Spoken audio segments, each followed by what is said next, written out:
네, 시청자 여러분, 저 오늘 여기 서초동에 나왔습니다. 강남 아미고 회원들하고 간담회 하기 위해서 나왔는데 아무래도 지금이 선거 때이기 때문에 제가 먼저 총선 전망에 대한 말씀을 좀 드리고 그리고 질문도 받고 하겠습니다. 오늘 최연소 아미고 회원이 출연하는 날입니다. 김율후 아미고 손 흔들어 주세요. 우리 저 아미고 회원님의 손자 손녀예요. 그런데 이렇게 손자 손녀 손잡고 나오셨는데 너무 보기가 좋아요. 예. 그래서 제가 살살 꼬셔가지고 제 옆에 앉혔어요. 괜찮지? 딱 한마디만 해. 안녕하세요 하고. 안녕하세요. 아이고 박수 쳐주세요.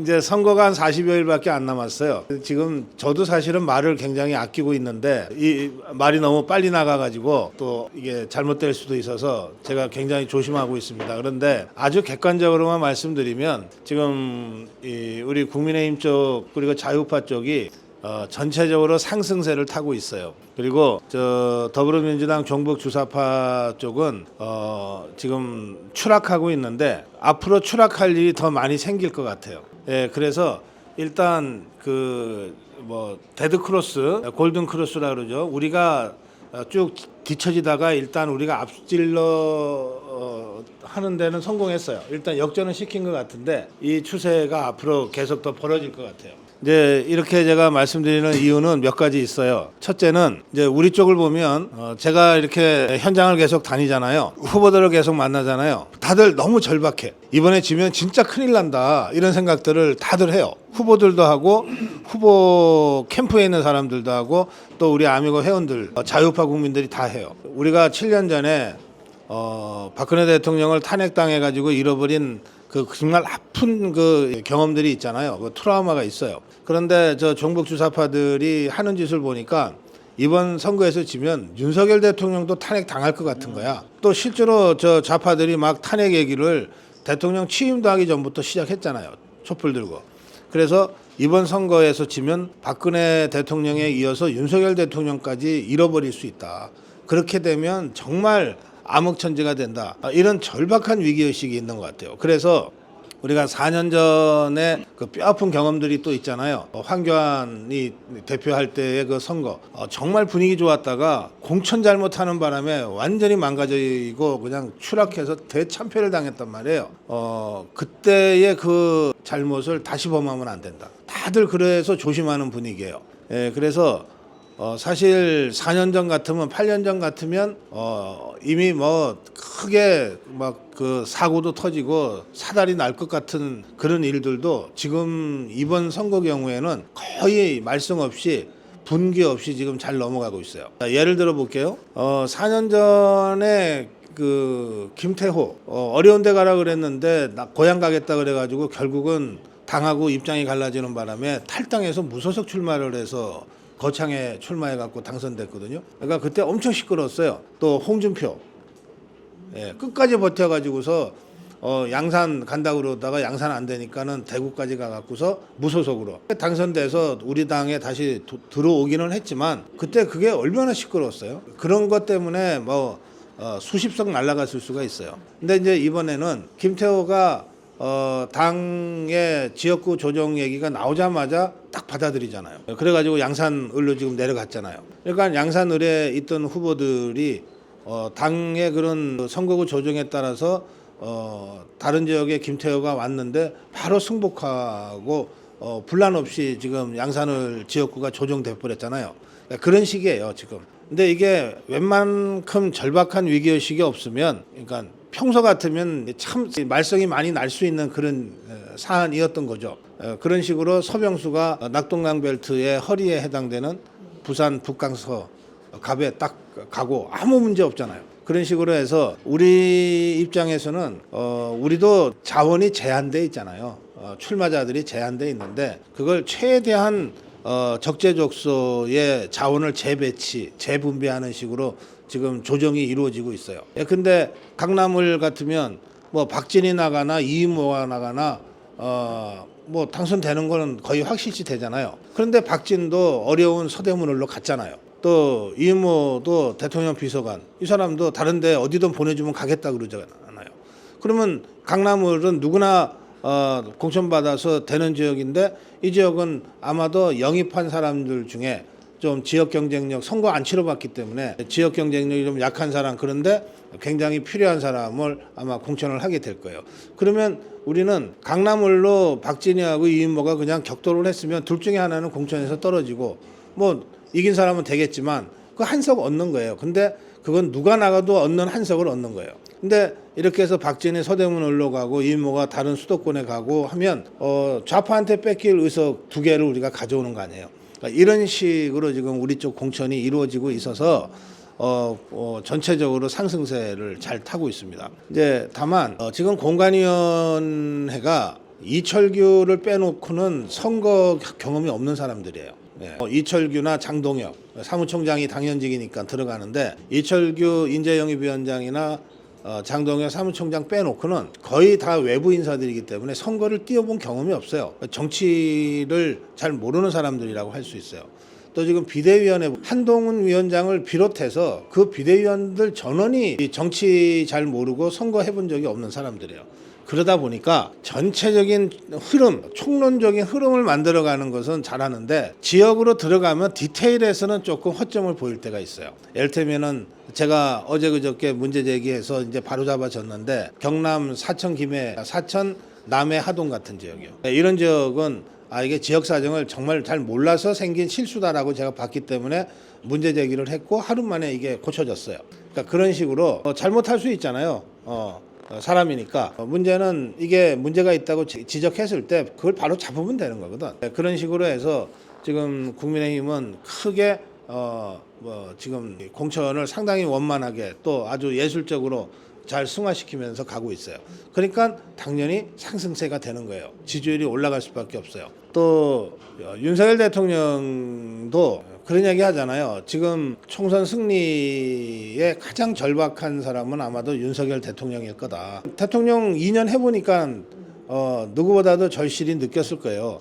국회에 과반 의석을 갖는 게 얼마나 중요한지. 사실 대통령이 윤석열 대통령도 정치해 본 적이 없어서 대통령 당선됐을 때는 아무리 우리가 소수당이지만 진정성을 갖고 진심을 다해서 국가에 꼭 필요한 것들을 입법으로 하고 야당한테 설명을 하면 야당도 이해할 거야. 아마 이렇게 생각했을 가능성이 많아요. 그런데 막상 해보니까 이거 아니잖아. 그러니까 이거 국회에서 우리가 다수당이 안 되면 내가 대통령 돼도 할 수 있는 게 거의 없구나. 이거 뼈저리게 느꼈을 거라고요. 더 나아가서 이거 선거 결과가 우리가 지는 걸로 나오면 저자들이 탄핵하겠다고 달려들지도 모르겠다. 이런 위기의식도 아마 윤석열 대통령이 느끼게 됐을 거예요. 특히 그 부인인 김건희 여사에 대한 아주 집요한 공격, 정말 인신 공격이고 인격 살인적인 공격이잖아요. 이런 거를 대선 때부터 당했잖아요. 대선 때부터. 그래서 대선 때도 김건희 여사가 거의 후보도 부인이면서도 거의 나오지를 못했잖아요. 지금도 마찬가지예요. 대통령 영부인인데 공식 행사 2달째 지금 나오지 않고 또는 못 하고 있잖아요. 이게 얼마나 정말 분통 터지는 일이겠어요. 그러니까 이런 상황이기 때문에 선거 승리를 위해서라면 뭐든지 한다는 거예요. 그게 대통령이 제일 그게 절실할 거예요. 그래서 대통령 입장에서는 자기와 함께 일했던 사람들이 국회에 들어가서 국회의원이 돼서 윤석열 정부 성공을 위해서 뒷받침해 주는 거를 바랄 수 있지만 그렇다고 해서 자기 비서들이 뭔가 특혜를 받아서 공천되게 되면 그 과정에서 잡음이 일어나서 이길 선거 질 수 있다. 이런 위기의식이 더 큰 거야. 그러니까 일체 딱 끊어버리는 거예요. 그래서 사실은 지금 우리 국민의힘이나 여권에서 벌어지고 있는 일은 역대 여당에서는 있을 수 없는 일들이 지금 벌어지고 있어요. 제가 대표적인 사례로 말씀드릴 수 있는 게 석동현 사례예요. 석동현 제가 잘 알아요. 대선 때부터 제가 가깝게 지낸 사람인데 진짜 헌신적으로 일했어요. 대선 때 석동현만큼 열심히 일한 사람 별로 찾아볼 수 없어요. 그리고 윤석열 정부 출범 후에도 석동현이 뭐 자리를 탐내고 그런 것도 아니잖아요. 나이나 연배나 대통령과의 인연으로 하면 장관이 아니라 총리를 해도 전혀 손색이 없는 사람인데 차관급의 평통 사무처장 하잖아요. 그거 하면서 정말 굳은 일 다 했어요. 이게 평통조직이라고 하는 거, 저 문재인 정부 주사파 정권 때 전부 종북 주사파들로 평통조직을 다 채워놔가지고 저거를 바꾸는데 이게 보통 일이 아니거든요. 그게 다 지역으로 가면은 그 동네에서 내다 하는 사람들이 다 명함 들고 다니는 게 평통 자문위원이고 그렇단 말이에요. 이 사람들을 거의 소리 잡음 내지 않고 다 교체를 해낸 거예요. 그러니까 진짜 일꾼이지. 그런 사람이 다른 데도 아니고 자기가 15년 동안 살아온 지역에서 출마하는 거예요. 원래 이 사람은 윤석열 대통령 대선 뛰어들기 전에 해운대에서 원래 선거를 출마를 했던 정치인 출신이에요. 검사 출신이지만 검사장 그만둔 다음에 검사장 그만둔 것도 문재인 정권 때 문재인 정권하고 싸우다가 그만뒀어요. 그래서 해운대 출마를 했던 사람이니까 당연히 해운대로 출마를 하는 게 맞는데 이게 대통령과 가까운 30년, 40년 친구가 해운대 공천만 받으면 되는데 가는 거는 좀 그렇다 해서 스스로 포기한 거예요. 해운대를. 그렇게 하고 자기가 15년 살던 송파갑으로 신청을 했는데 경선도 참여 못하고 컷오프 돼버렸잖아요. 그러면 누구라도 석동현 같은 처지가 되면 강력하게 반발할 수밖에 없거든. 근데 이 사람 컷오프 된 직후 불과 4시간도 안 돼서 백의종군 선언하면서 승복하잖아요. 그러니까 다들 그렇게 절박한 거야. 네. 그래서 석덕현이 컷오프 됐는데 한마디 반발도 안 하고 그냥 백의종군 선언을 하면서 받아들이는 순간 누가 컷오프 돼도 석덕현만큼 억울한 사람은 없거든. 그러니까 다른 사람도 더 버틸 수가 없는 거예요. 그래서 석동현 컷오프 전에 하루 전에 김성태가 컷오프 돼서 이 사람이 반발했잖아요. 예. 했는데 석동현의 백의종군 선언이 나온 그 직후에 김성태도 자기도 선당우사 하겠다 그러고 승복을 해버렸어요. 그러니까 이게 석동현의 백의종군 선언은 그러면서 무지무지 큰 사건이에요. 이번 총선에서 승리를 하면 비록 출마는 못했지만 석동현의 공이 굉장히 크다고 저는 생각해요. 그러니까 이런 식으로 박수 쳐주실래요? 그러니까 이런 식으로 우리 쪽이 다들 너무나 절박한 위기의식, 선거 승리에 대한 절실함 이런 걸 가지고 정말 모든 사람들이 다 한마음으로 지금 나아가고 있어요. 그래서 상승세를 타고 있다. 대통령도 진짜 자기 측근 챙기는 거 일체 안 하고 심지어는 국빈 방문이라는 거 있잖아요. 그거는 보통 1년 전, 6개월 전에 약속이 되고 준비가 들어가는 거예요. 국빈 방문은 2박 3일이나 3박 4일 동안 그 엄청난 의전을 해야 되기 때문에 조율해야 될 일들이 수백 가지예요. 그러니까 국빈 방문은 한 나라에 이를테면은 이번 경우에는 독일이잖아요. 그러면 이번에 독일에 국빈 방문을 하면 대통령 임기 중에 다시 독일에 국빈 방문은 못해. 그죠?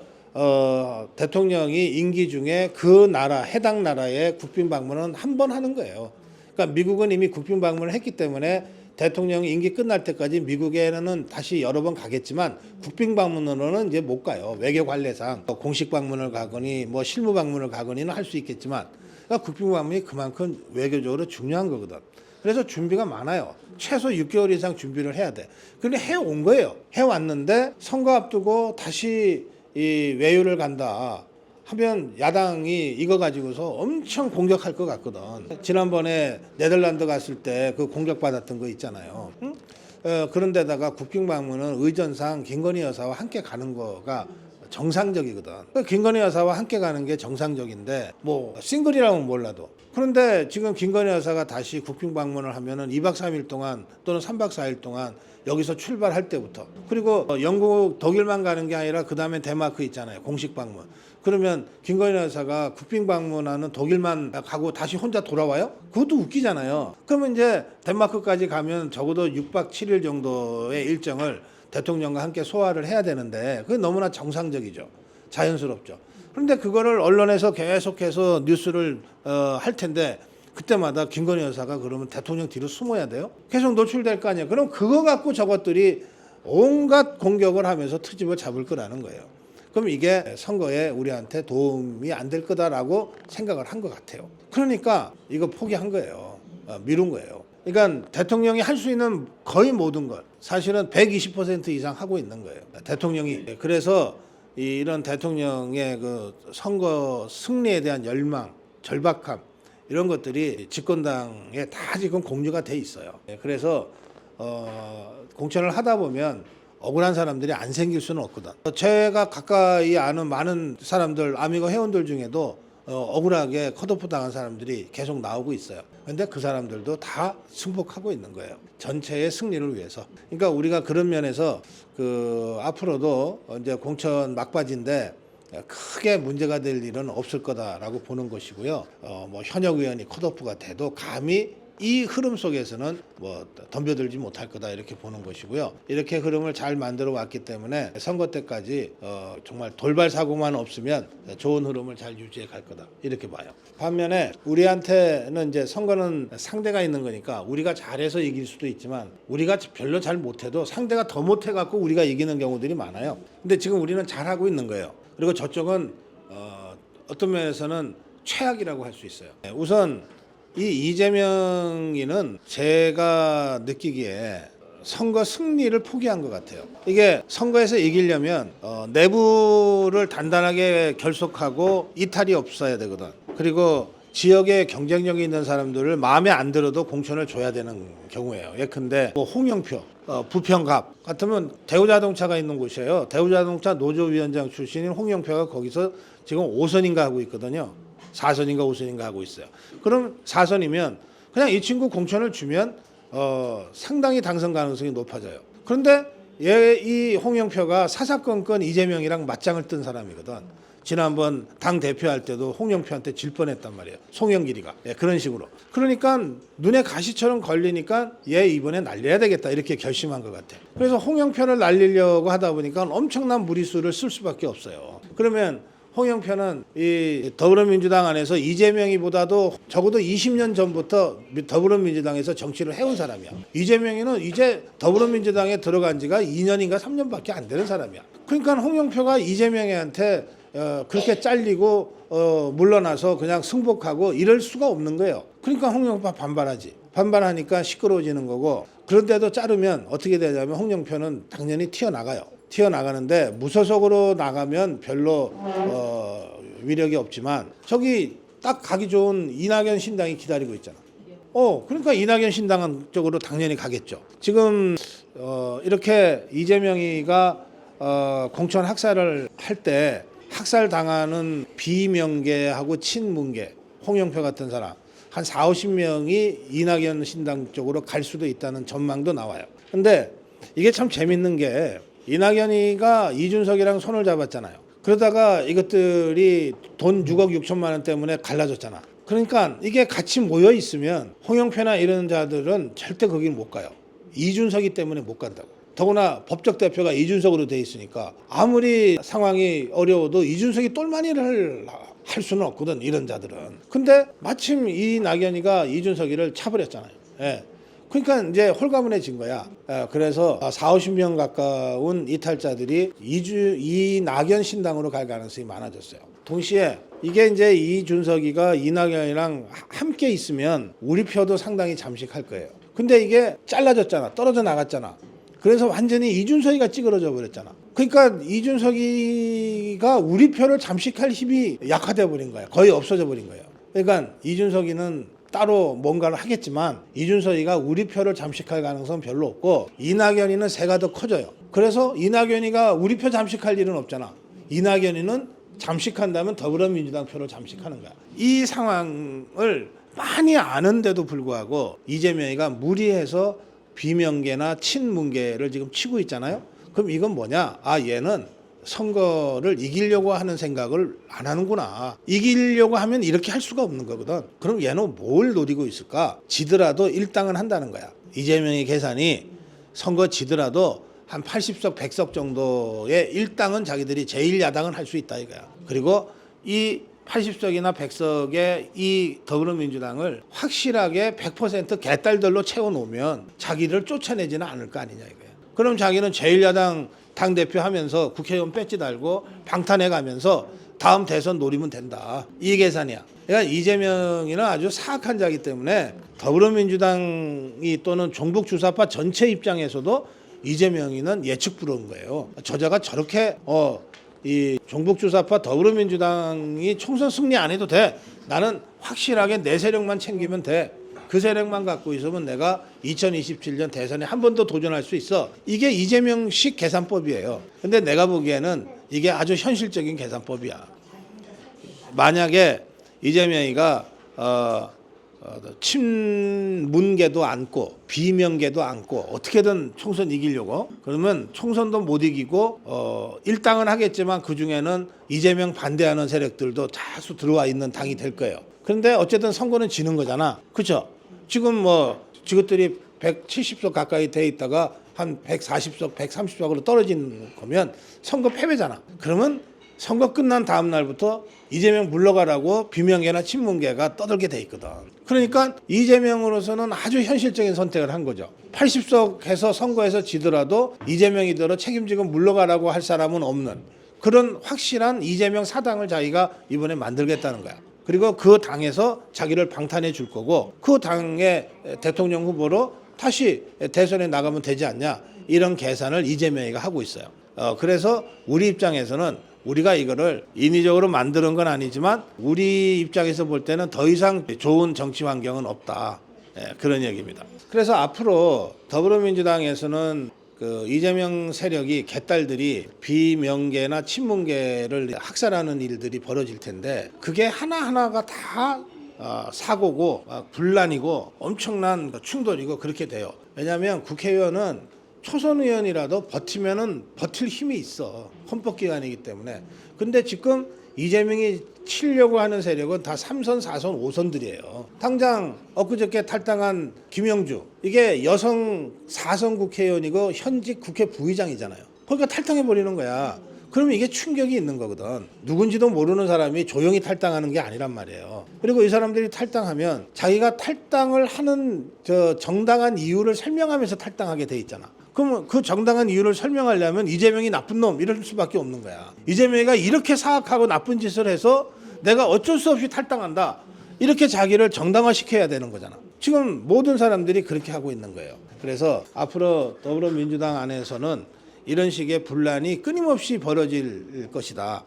그야말로 공천 전쟁이 터졌다 이미. 그리고 이재명이는 그걸 수습할 능력도 없고 수습할 생각도 없어요. 지금 상황이 그렇게 전개되고 있고 우리 표를 잠식할 위험성이 좀 있었는데 이준석 그게 완전히 찌그러졌기 때문에 그 걱정도 좀 우리가 덜었어요. 대신에 좌파 쪽은 이낙연 세력이 표를 잠식할 뿐만 아니라 조국이란 자도 지금 신당 만들어서 또 표를 잠식해. 이낙연 세력이 좀 더 크겠죠. 근데 조국이란 세력도 표를 잠식해. 그다음에 이재명이가 꼼수로 야합 위성정당 만들려고 하는데 이것 때문에 정의당하고 이게 사이가 틀어졌어요. 그래서 이 정의당은 지금 주 공격 목표를 이재명 더불어민주당으로 잡고 있어요. 그 프레카드를 보세요. 더불어민주당을 공격하지 지금 국민의힘을 공격할 그런 정신이 없어요. 정의당이. 그러니까 적어도 지금 종북 주사파 진영에서 보면 이재명 세력이 있고 더불어민주당이 있고 그다음에 표를 잠식할 이낙연 신당이 있고 조국 신당이 있고 정의당이 있는 거예요. 녹색 정의당. 나머지 세력은 이재명이 똘마니 노릇을 하겠지만 자 이런 상황에서 이게 크로스가 돼서 점점 차이가 벌어지잖아요. 그러면 개항을해서 이재명이가 국회의원 당선된다는 보장을 아무도 할 수 없는 상황이 돼요. 지금은 조사하면 이재명이가 좀 높게 나오지만 이 추세가 이렇게 쭉 벌어지면 그 선거 때 여론은 하룻밤새에 심리를 간다는 거거든. 그래서 지금 개항을도 한 달 후면은 원희룡이 이재명을 이기는 식으로 뒤집어질 가능성이 매우 높아요. 그러면 이제 이재명 입장에서는 선거에 지는 순간 감옥이잖아. 그러니까 어떻게든 배지는 달아야 되거든. 그래서 이자가 마지막 꼼수로 탈당을 해서 그 비례정당을 갈 가능성이 높다고 저는 보는 거예요. 그게 말이 되냐? 이재명한테는 말 안 되는 건 없어요. 다 말이 돼. 지가 살 수만 있다면. 그러니까 어떻게 하냐? 공천은 지가 개딸들을 쫙 심어야 되니까 공천 끝날 때까지는 지가 대표직을 딱 쥐고 있어요. 그리고 난 다음에 공천이 다 끝나잖아. 그러면 정성호 말대로 당의 승리를 위해서 내가 이선 후퇴하겠다. 이렇게 해갖고서 당대표직을 물러나. 그러면서 이해찬이한테 이미 선대위원장 맡아달라고 제안했잖아. 이재명이가. 그럼 이해찬이가 딱 선거 지휘봉을 잡아. 그러면 선거 선대위원장이 이해찬인 상황에서는 이재명이는 별로 할 일도 없어. 딱 뒤로 빠졌다가 탈당해서 비례대표 2번 받고 그 비례대표 정당도 중요하니까 자기는 그런 비례대표를 맡을 테니까 더불어민주당은 이해찬 당신이 맡으시오. 역할 분담합시다. 이렇게 명분을 세워서 비례대표로 도망갈 가능성이 매우 높아요. 이제 그렇게 되면 진짜 죽는 거지. 다 망하는 거지. 어쨌든 종북주사파 저쪽에 사령관이 이재명인데 이자가 원희룡이한테 겁먹고 도망가는 거잖아. 그 순간 80석도 못할 거다. 저는 그렇게 봅니다. 지금 제가 보고 있는 이 선거판 상황은 대충 이런 거예요. 이런 상황을 여러분들이 염두에 두시고 그리고 이제 궁금한 거 있으면 질문하시면 제가 아주 구체적으로 답변 드릴게요. 저 미국 같은 데는 그 양당제로다가 네. 하는데 네. 우리나라에는 그 다당제라서 우죽순으로 뭐 너도 나도 당을 차리느니 어쩌느니 그러는데 네. 우리나라에서는 그 당이 양당제가 안 되는지요? 지금 양당제 구조죠. 이게 법칙은 아닌데 경험적으로 보면 대통령제에서는 여야 양당제가 되게 정착이 돼요. 내각제에서는 다당제가 정착이 되고 이제 다당제라고 할 때는 어느 한 당도 과반을 못하고 또 이를테면은 되게 비슷비슷한 정당들이 한 서너 개 정도 있을 때 다당제라 그러거든요. 네. 그 이제 우리는 지금 당은 여럿이지만 국민의힘하고 더불어민주당만 이제 정당 제대로 된 정당이고 정의당 이하는 의석수가 워낙 적기 때문에 가끔씩 자기들이 뭐 그걸 이용해 가지고 뭐 하긴 하지만은 우리 국민들은 별로 신경 안 쓰잖아요. 그러니까 지금 우리나라도 사실상의 양당제 정치 체제라고 할 수 있어요. 그러니까 지금 왜 이 대통령 중심제 권력 구조하고 결과적으로 잘 상응하는 그런 제도고요. 이제 종북주사파들은 자기들이 저 7년 전에 박근혜 대통령 탄핵시키고 권력 탈취하듯이 정상적인 방법으로는 권력을 못 잡거든요. 그러니까 이제 비정상적으로 권력을 이렇게 탈취하는데 그런 거는 늘 가능한 게 아니잖아요. 그러니까 자꾸 어떻게 하고 싶어 하냐 하면 권력 구조도 내각제로 바꾸고 다당제로 바꿔서 그러면 자기들도 발언권이 생긴다 이거예요. 자기들도 발언권이 더 세진다 이거예요. 그런 식으로 해서 자꾸 다당제로 가자, 뭐 내각제로 가자 이런 주장을 해요. 좌파들이. 근데 이제 우리 자유파 입장에서는 어느 제도나 다 장점과 단점이 있지만 적어도 지금 우리가 북한과 언제 전쟁을 벌일지 모르는 이 위기적 상황에서는 유사시의 대통령의 강력한 통치가 정말로 중요하잖아요. 그러니까 책임을 분산시키는 내각제보다는 대통령제로 가야 된다. 그리고 대통령제를 든든하게 뒷받침하려면 양당제로 가야 된다. 이게 우리 자유파의 입장이죠. 네. 예. 저는 이번 선거 관련해서 네. 서울 양천갑이 네. 저 개인적으로 굉장히 관심이 가는 네. 지역구더라고요. 네. 그러니까 현역인 조수진 의원 그리고 전 최고인 정미경 전 의원 네. 그리고 이제 그 비대위에 들어간 구자룡. 구자룡. 근데 그런 세 분을 꼭 그렇게 한 군데서 경선을 시켜야 되는 게 맞는지. 아니 그거는 뭐 당에서 너네 셋이 나가서 경선에 바라고 한 건 아니잖아요. 그러니까 양천은 가불 지역이 우리 쪽에서 힘들지만 해볼 만한 지역이거든요. 양천의 가불이 원희룡이 삼선하고 김용태가 삼선한 지역이기 때문에 지난번 선거 때는 뺏겼지만 그러니까 우리 자유파 입장에서는 해볼 만한 지역이에요. 근데 지금은 현역 의원이 다 없는 지역이니까 여러 사람들이 지금 거기에 노크를 한 거예요. 그런데 지역을 선택하는 거는 그 사람들의 자유니까 선택하기도 전부터 영입된 사람도 아니잖아요. 그 사람들이 선택하기 전부터 조정할 수는 없고. 근데 지금은 뭐 조정을 해서 다른 지역으로 이렇게 내보내고 할 수도 있지만 제가 보기에는 그런 정도 지역이면 그냥 경선에서 한 명 뽑는 것도 나쁘지 않다고 봐요. 이를테면 거기 세 사람이 뭐 대권 주자도 아니고 정말 당의 중진도 아니잖아요. 또 뭐 정미경 같은 사람은 뭐 지역구를 지금 여러 차례 옮겨서 거기까지 갔잖아요. 뭐 그런 경우에 뭐 또 다른 데로 옮겨주고 그럴 상황은 아니다. 그래서 그냥 공정하게 경선에서 누가 되든 세 사람 중에서 경쟁력 제일 높은 사람이 될 거 아니에요. 그렇게 담백하게 가는 것이 맞다. 선거구 조정은 그냥 아무데나 막 하는 거 아니에요. 그 조정될 사람 그다음에 조정하는 지역구 이런 거를 굉장히 디테일하게 검토해서 해야 돼요. 그러니까 선거구 조정 말씀을 좀 더 드리면 서병수는 부산시장을 했기 때문에 부산의 어느 지역으로 보내도 해볼 만한 거예요. 그리고 그 지역구 주민들의 반발도 크게 없어요. 아니 우리 시장이었는데 김태호는 경남도지사였기 때문에 경상남도의 18개 시군에 어딜 가더라도 다 해볼 만한 거예요. 양산을 시민들 입장에서도 아니 뭐 김태호 지사였을 때 우리 자주 봤다. 이렇게 되는 거잖아요. 그런데 서병수, 김태호가 성공했다고 해서 아무나 막 보낸다고 해서 되는 게 아니에요. 지금 당장 김해을 지역에 조혜진 삼선이라고 내보냈는데 강력 반발이 있잖아요. 조혜진은 김해하고 별 인연이 없거든요. 그래서 저는 이런 경우에는 지역의 김해을에 이미 오래전부터 출마를 준비해온 5사람의 후보가 있잖아요. 최소한 이 예비 후보들하고 사전에 조율을 하고 보내야지. 그냥 덜렁 내보내고서 나머지 다 주저앉아라. 어느 누가 그걸 승복하겠어요? 그러니까 거기는 좀 복잡해진 거예요. 그래서 선거구 재조정은 꼭 필요한 지역에 최소화시켜서 하는 것이 맞다. 아무나 막 여기 사람 일로 보고 저기 사람 절로 가고 막 이런 식으로 하면 지역구 선거라고 하는 게 다 나름의 지역 연고와 또 인연과 또 그 지역의 특성, 그다음에 지역 주민들의 아주 독특한 정서 이런 것들이 다 다르거든요. 이런 걸 감안하지 않고 아무데나 막 말 옮기듯이 이렇게 하면 실패하는 거예요. 4년 전 선거 공천 때도 막 옮겨가지고서 실패한 경우가 많아요. 예를 들어서 4년 전에 같은 청주인데 정호태 상당 지역의 국회의원을 옆에 흥덕 지역으로 내보냈어요. 같은 청주고 뭐 바로 옆 지역이니까는 뭐 되겠지 하고 내보낸 거예요. 거의 참패해버렸잖아요. 그 바람에 상당까지 잃어버렸거든. 그러니까 그런 식으로 지역구 옮긴다고 아무렇게나 막 하는 건 그건 별로 바람직한 건 아니다. 그러니까 지금 양천 말씀하셨으니까 양천은 그 정도 사람들이면 그냥 경선에서 누가 되든 한 명 뽑는 거가 맞다. 그렇게 생각해요. 저는 궁금한 게요. 네.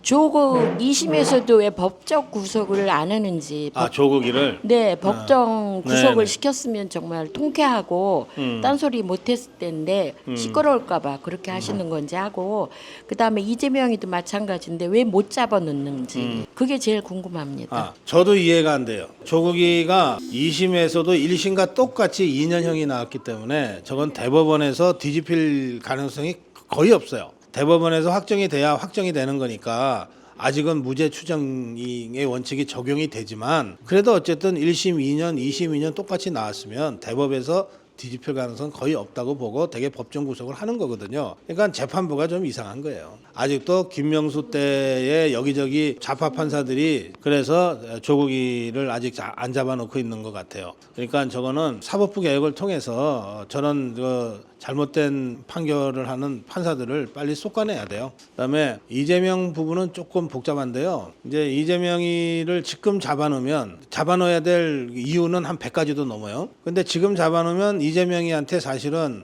활로를 열어주는 결과가 될 수도 있어요. 우리 의도와 다르게. 정치 탄압 당했다 그러고 막 옥중에서 막 할 거 아니에요. 예? 그렇게 되면은 지금 가만히 놔두면은 이재명이가 지 스스로 막 무덤 파고도 지금 자멸의 길로 가고 있는데 이걸 괜히 잡아넣어 가지고서 무슨 희생양처럼 그렇게 만들어줄 이유가 없다 그런 생각이 들고요. 또 제1당 대표이기 때문에 국회 의석 한 170석 가까운 정당의 대표는 함부로 잡아넣는 게 아니에요. 그 잡아넣으려면 정말 국민적인 동의, 합의. 물론 사법적인 문제긴 하지만 국민 여론도 중요하거든요. 야, 쟤는 아무리 봐도 쟤는 안 돼. 이런 정도의 어떤 공감대가 있어야 되는데 우리 자유우파는 뭐 100이면 100 잡아놔야지 그러지만 아직도 또 상당히 많은 사람들은 이재명이를 지지하잖아요. 그런 사람들도 대한민국 국민들이기 때문에 지금은 그런 여러 가지 이유로 이재명이는 잡아놓는 거는 좀 쉽지 않다. 선거 끝나면 달라져요. 그래서 선거 우리가 이기면은 아마 이재명이는 바로 사법 처리가 될 거예요. 그렇게 생각하시면 좋을 것 같아요. 김태호 전 지사나 네. 서병수 전 시장은 자연스럽게 지역구가 결정이 되었는데 한 분 있잖아요. 밀양에서 오신 조혜진. 예, 조혜진 그분은 뭐 김해가 좀 시끄럽다고 그쪽에서 네. 뭐 시구 의원들이 뭐 반대 성명도 내고 했다는데 네네. 거기는 지금 어떻게 되나요? 좀 심각하게 진행될 수 있어요. 예전부터 이런 말이 있어요. 부산 경남 일원에 부산교도소의 절반은 김해 사람들이다 이런 말이 있어요. 그게 흉악범이 많다는 뜻이 아니고 일제시대 때 나왔던 얘기예요. 그러니까 일제시대 때 독립운동하던 사람들이 절반은 김해 사람들이다. 그러니까 김해가 예전부터 그 가야 왕국의 본거지잖아요. 지금도 수로 왕릉이 있는 곳이 그렇잖아요. 그러니까 굉장한 그 자부심과 자존심이 굉장히 높은 곳이에요. 그리고 항일 독립운동 때 가장 많이 감옥을 간 독립운동가를 배출한 곳이기 때문에 그런 데에 대한 어떤 그 자존감도 굉장히 높고 또 굉장히 억세요. 그리고 선거 구도도 굉장히 우리한테 쉽지가 않아요. 그게 왜냐하면 장류라는 신도시가 갑자기 생겨가지고 그게 창원공단에 출퇴근하는 노동자들이 집단적으로 모여 사는 곳이거든요. 거기가 김해을 지역이에요. 지금 조혜진이 가는 지역. 근데 창원공단은 민노총이 제일 센 곳이야. 민노총 중에서도 제일 센 데가 금속노련이거든요. 금속노련의 본고지가 창원에 있어요. 그러니까 장류라고 하는 곳도 그런 금속노련, 민노총 영향력이 엄청 큰 곳이에요. 그래서 선거 자체가 쉽지가 않아요. 그런 상황인데 밀양 사람 조혜진이 갑자기 내려간 거 아니에요. 그러니까 김해 사람 입장에서는 진짜 네가 왜 여기 이런 생각을 할 수밖에 없고 이거를 이제 사전에 잘 정지 작업을 했어야 되는데 그런 정지 작업 없이 그냥 내려보낸 것 같아요. 그러니까 조혜진이 거기에 들어가지는 못하는 거야. 그 다수 사람이 다 지금 반대하고 행동을 하고 있으니까. 그리고 그렇게 어렵게 들어간들 이 사람들이 흔쾌하게 협력을 안 하면 그 안 그래도 어려운 선거를 진짜 힘들게 치르게 되거든. 그러면 우리가 중앙당에서 조혜진을 글로 내려보낸 게 김해을이 굉장히 어려운 선거구고 우리가 꼭 탈환해야 되니까 너라도 나가서 탈환 이거 아니에요. 선거에 이기기 위해서 하는 거잖아. 선거에 이기기 위해서 보낸 조혜진 때문에 선거에서 지는 결과가 있을 수도 있어요. 그래서 이거는 김해라고 하는 지역적 특성 그리고 김해와 밀양 그 조혜진 지역구인 밀양, 김해 사람들이 밀양을 어떻게 생각하냐? 그게 중요해요. 밀양 사람이 김해 어떻게 생각하는 건 별로 중요하지 않아. 이거 김해 문제니까. 김해 사람들이 밀양을 자기들보다도 좀 별로다라고 생각을 만약에 한다면, 근데 거기에서 국회의원 하던 사람이 왜 일로 와? 이런 배타적인 감정이 더 커질 수 있거든. 그래서 이 문제는 풀기가 쉽지 않습니다. 근데 옆에 갑 지역은 김영선이 거기 출마를 하면서 경선하겠다고 그랬어요. 그러면 김해 갑 지역에도 출마자들이 있잖아요. 그 사람들 입장에서도 김영선이 5선 의원인데 여기에 와서 같이 경선하자 그러는데 그것까지 안 된다 그럴 수는 없잖아. 그러니까 김해 갑은 조용한 거예요. 그래서 지금 김해을의 5명의 예비 후보도 요구하는 게 별거 아니에요. 경선하자야, 경선하자. 그럼 이제 조혜진 입장에서는 자기 때문에 이게 분란이 커지고 그리고 이 김해을의 기존의 후보들이 양보할 기미가 안 보이면 끝까지 고집 부리는 거는 자기도 죽고 당도 부담이잖아요. 그러면 조혜진도 좋다. 그럼 나도 경선하겠다. 그러면은 분란이 해결되는 거야. 일단 지고 이기고는 그 다음 문제고. 제가 보기에는 그게 유일한 해법 아닌가 그렇게 생각합니다. 박성준 예. 국회의원하고 또 신동욱 네. 아나운서하고 어떻게 될 것 같은가? 저는 이게 조선일보, TV조선 사람 둘이 지금 여기 들어와 갖고 한 사람은 성파갑에 전략공천 받고 박정훈, 또 한 사람 신동욱은 서초을에 전략공천 받고 이건 국민의힘당이 아니라 TV조선당처럼 되는 건데 저는 그건 바람직하지 않다고 생각해요. 그건 말이 안 된다. 더구나 제가 국민의힘 국회의원들 110명 제가 그동안 국민의힘이 자기 역할 못한다고 비판을 많이 했는데 그나마 그래도 자기 역할 제대로 하는 사람이 3명 있다 그랬어요. 현역 의원들 중에 상징적으로 3명 정도는 자기 역할 한다. 그래서 제가 경북 문경 상주의 이미자 재선 의원인데 환노위에서 진짜 좌파들하고 8년 동안 싸우고 있거든. 이미자. 이 사람 경선하잖아. 네. 그다음에 진주의 박대출. 이 사람 진짜 좌파들하고 한 번도 물러선 적이 없이 싸움을 하잖아. 박대출인데 단수 공천 받았어요. 그리고 서초의 박성중. 이 사람 지난 6년 동안 그 과방위 하면서 그 과방위는 이 언론을 다루는 거 통신을 네이버 이런 거 다루는 거기 때문에 저 종북주사파들이 진짜 싸움하는 놈들을 쫙 이렇게 배치해 놓은 거예요. 정청래부터 시작해서. 여기에 박대출하고 박성중이가 버티고 있었던 거예요. 그리고 장재원이가 막판에 위원장을 하고 그나마 이렇게 해서 싸웠거든. 그러니까 내가 보기에 박성준 같은 사람은 서초을에서 공천을 받든 다른 데서 공천을 받든 어쨌든 다음 국회에는 꼭 들어가야 될 사람이다. 저는 그렇게 보는데 그게 TV조선 경력이 뭐가 그렇게 대단한지 모르겠는데 신동욱이 같은 사람 그냥 여기서 단수 공천 그냥 공천 주고 박성준이를 컷오프 시킨다? 그거는 저는 절대 그거는 용납할 수 없는 그런 일이에요. 아니 집이 서초가 지금 중요한 게 아니고 그러니까 아니 서울에서 그리고 국회의원은요 국민의 대표이기 때문에 그 지역에 주소가 없어도 출마가 가능해. 그런데 오줌 못 났으면 저 집이 서초예요 그러고 다니냐고. 저 대한민국 대표입니다 이러고 다녀도 시원치 않은 판에. 그러니까 이거는 전혀 차원이 다른 얘기입니다. 그래서 저는 이 지역이 최소한 경선은 가야 된다. 박성중, 신동욱을 당해서 영입했으니까 그냥 홀대할 수는 없고 그럼 경선해라. 그렇게는 가야 된다. 저는 여기서 만약에 박성중 같은 사람 진짜 전투력 강한 사람 컷오프 시키고 신동욱한테 전략공천 준다. 그러면 우리 자유파 국민들 입장에서는 도대체 국민의힘은 누구를 위해서 저렇게 종을 울리나 이런 의문을 제기하지 않을 수 없을 거예요. 네, 오늘 좀 늦게 시작해서 좀 시간이 쫓기면서 했는데 그래도 여러분들 궁금한 부분들 질문 잘해 주셨고요. 이게 아무래도 이것도 방송은 되지만 이 영상도 방송은 되지만 정규 방송 시간에 하는 것하고는 조금 우리 오프라인에서 만나면 좀 편해지잖아요. 그래서 방송에서는 하고 싶은데 차마 하지 못했던 얘기도 제가 편안하게 좀 말씀을 드릴 수가 있게 됐어요. 그래서 저한테 제 마음에 있는 얘기들을 편하게 할 수 있도록 여러분들이 좋은 질문을 해주셨습니다. 고맙습니다.